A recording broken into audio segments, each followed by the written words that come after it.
The song opens up with an upbeat chanting and a guitar being pleasantly played, which is then accompanied by a bass beat.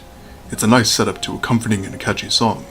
However, this is abruptly interrupted by a gunshot, with a deep and sinister beat that is reminiscent of many rap songs.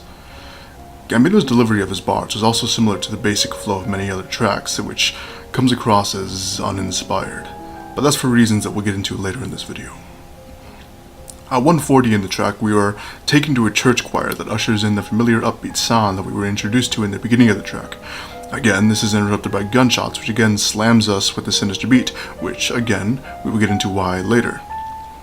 This drastic and almost disturbing switch in musical tone throughout this piece is meant to take us by surprise and unsettle us, especially considering the imagery. The tone changes one final time to low and somber vocals, a musical change that is only present at the end.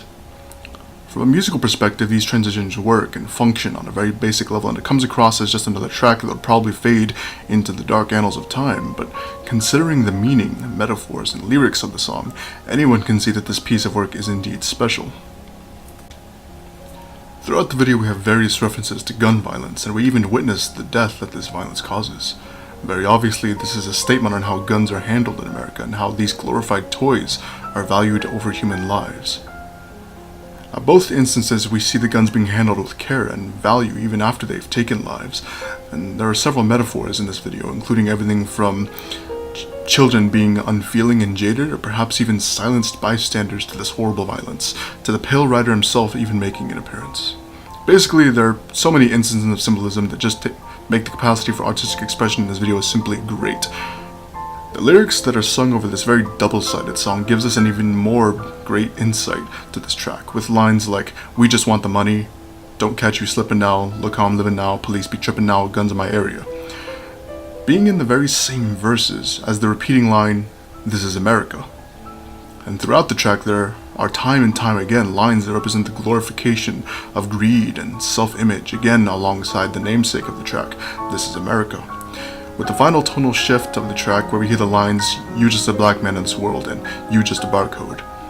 This hits very hard to African Americans, both rich and poor, seeing as these lines convey that they are not valued and that they are still chained by America even today. But above all theories of the symbolism in this video is this one. The line, "This is America."